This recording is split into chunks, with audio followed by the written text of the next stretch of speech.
सत्संगत जी, प्यार से कहना धन निरंकार जी। उत्तर प्रदेश के समागम में जहाँ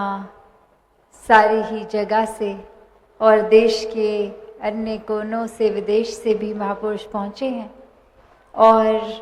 पिछले 3 दिनों जहाँ ये यूथ सिंपोजियम और उससे पहले ये खेल कूद का माध्यम भी कि कैसे ये युवाओं में एक सच्चाई की लगन बनी रहे, यूथ गाइडेड बाय ट्रूथ, कि जिन युवाओं के जीवन में ये रोशनी है तो फिर वो अपने जीवन को सही मार्ग पर डालते हैं। और साथ ही ये बुज़ुर्गों के होश की भी बात की गई कि कैसे ये तालमेल की बात है। ये एक जीवन के किसी भी आयु में, चाहे बाल अवस्था में हो, युवा अवस्था या बुजुर्गी में, ये एक भक्ति में जीवन जिया जा सकता है। जिस भी उम्र में है वहीं पे एक भक्ति की शुरुआत इस परमात्मा को जानने के बाद की जा सकती है। इतिहास में भी ये बहुत उदाहरण देखने को मिले जहाँ जिन्होंने वाकई ही वो जिज्ञासा से एक प्रेम अनुसार ये परमात्मा से ये दर्शन करके प्रेमा भक्ति का रास्ता लिया, वो वाकई ही फिर अपने जीवन में हर परिस्थिति में शुक्राना भाव रखते हैं। वो सिर्फ और सिर्फ परमात्मा का नाम इसलिए ही लेते हैं क्योंकि परमात्मा से प्यार है, ना कि इसलिए कि कोई भय के कारण कि परमात्मा कुछ छीन लेगा या फिर परमात्मा कोई कष्ट दे देगा। नहीं, ये तो मीराबाई का एक जिक्र लें या कोई भी भक्त का, ये प्रेम में झूमती रूह इसलिए ही कि परमात्मा हिस्से आ गया। और अब किसी भी स्थान पे हों, कहीं भी कुछ भी करते समय ये परमात्मा का एहसास ही इस रूह को फिर ये भजन भी गवा रहा है, एक नृत्य भी करवा रहा है, ये कविताएं भी लिखवा रहा है। तो एक ये परमात्मा के प्रति प्यार, ये निराकार के प्रति प्यार ही है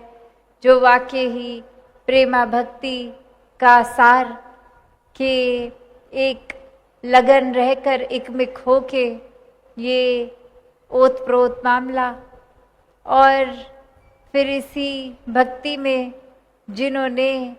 जीवन जिया, उनका जीवन वाकई ही संसार के लिए वरदान बन गया। और जिन्होंने इस सच्चाई, इस परमात्मा से अपना मुख मोड़ा, उनके हिस्से तो फिर कुछ भी नहीं आया। जीते जी भी सुख चैन अमन शांति से कोसों दूर रहे और ये मुक्ति की प्राप्ति भी नहीं। और यही संत चाहे आर्थिक अवस्था हो, ठीक ना हो, तो भी हर पल में शुक्राना करते गए और जीते जी हर पल में परमात्मा का दिया एक शुक्राना भाव ही, उसके प्रति प्यार ही। तो ये निराकार से प्यार करने वाले वाकई ही भक्त हैं। और हर एक के जीवन में ये भक्ति प्यार में रची हुई एक हासिल हो सकती है। एक कहानी जो दासी को याद आ रही है कि कैसे एक बटरफ्लाई, एक तितली जो कि इतनी खूबसूरत और हर कोई उसकी प्रशंसा कर रहा है, और वहीं एक बिच्छू, एक स्कॉर्पियन, ये भी एक उसी प्रकार मुंह पे उस तितली को बहुत अच्छे शब्द बोल रहा है, प्रशंसा कर रहा है, तुम्हारे पंख इतने सुंदर। और जैसे ही वो तितली ने अपने पंख उसको और उड़ने के लिए फैलाए और उस बिच्छू के पास और नज़दीक आ गए वो पंख, और उस बिच्छू ने तो उसी पल अपनी असली एक जो स्वभाव है उसी के अनुसार उसको डस लिया। तो बात क्या हुई कि ये मुंह पे तो प्रशंसा उस बिच्छू ने भी की, पर कर्म रूप में उसने क्या किया। वाकई ही अगर ये तितली के प्रति ये एक जो सुंदरता का जिक्र हो रहा था या प्रशंसा हो रही थी, तो कर्म वो डसने वाले ना रहते। तो यही अब अगर हम भक्तों की बात फिर से जोड़ें तो यही सामने आता है कि संतन के मन रहत है सबके हित की बात, घट घट देखे अलग को पूछे जात ना पात। कि कैसे संतों ने हमेशा सबको एक साथ एक समान दर्जा दिया, सबका सत्कार किया, सबको साथ लेके आगे बढ़े, सबके जीवन में परमात्मा हो बस इसी प्रयास में अपने जीवन को भी लगा दिया। मुंह पे सिर्फ अच्छी बातें और पीठ पीछे जहर पहुंचाने का काम नहीं किया। तो जहाँ जो इंसान इस कहानी में जैसे वो बिच्छू वाले कर्म कर रहे हैं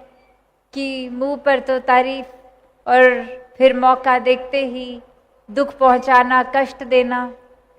तो ऐसे इंसानों की तो भक्त श्रेणी में गिनती नहीं होती। चाहे दिखावे में तो सब दिखा देंगे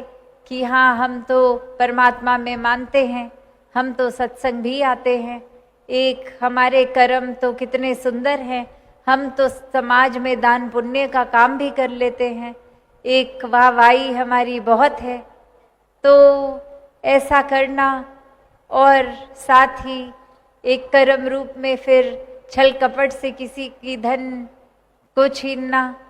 किसी के शरीर को कष्ट पहुंचाना, किसी की मानसिक स्थिति खराब करनी, तो ऐसे फिर वो चाहे कितना भी एक अपने आप को इंसान धार्मिक श्रेणी में गिनवाए, पर असल में वो भक्त श्रेणी से तो बहुत ही दूर है। तो जीवन में अनेक उदाहरण हैं, इतिहास में भी आज भी, कि एक जीवन को कैसे जिया जा सकता है। तो ये चुनाव अब हमारा कि एक वरदान रूप, एक फरिश्ता रूप जीवन को भक्ति में जीकर जिया जाए, या फिर एक शैतान रूप का भी जीवन। यही इंसान के शरीर से ऐसे भी उदाहरण देखे गए हैं कि काया तो वही इंसान की, शक्ल आकार भी वैसा, पर ये एक नियत, एक जीवन में व्यवहार, एक इंसान की ये जो एक व्यवहार रूप कह ले, तो इसी में ये फरिश्ता और जानवर से भी बदतर शैतान रूप ऐसे दोनों जीवन पाए जाते हैं। तो संतों ने हमेशा कैसा जीवन जीना सिखाया, तो बहुत ही स्पष्ट हर कोई, जैसे आज भी सत्संग में वही बात करके गया कि एक संत के मन में तो हमेशा पीड़ा रहती है कि हर किसी का उपकार होता जाए। ये आत्माएं चाहे इतने समय से शरीर बदल रहे हैं, योनियां बदल रहे हैं, अब मानव शरीर में आए हैं तो पूरा लाभ हो, जीते जी भी एक मानवीय गुणों से युक्त प्यार का सहारा लेते हुए एक सहनशील, विनम्र, करुणा, दया इत्यादि सारी अच्छाइयों को साथ लेकर चले और इस परमात्मा को जानते हुए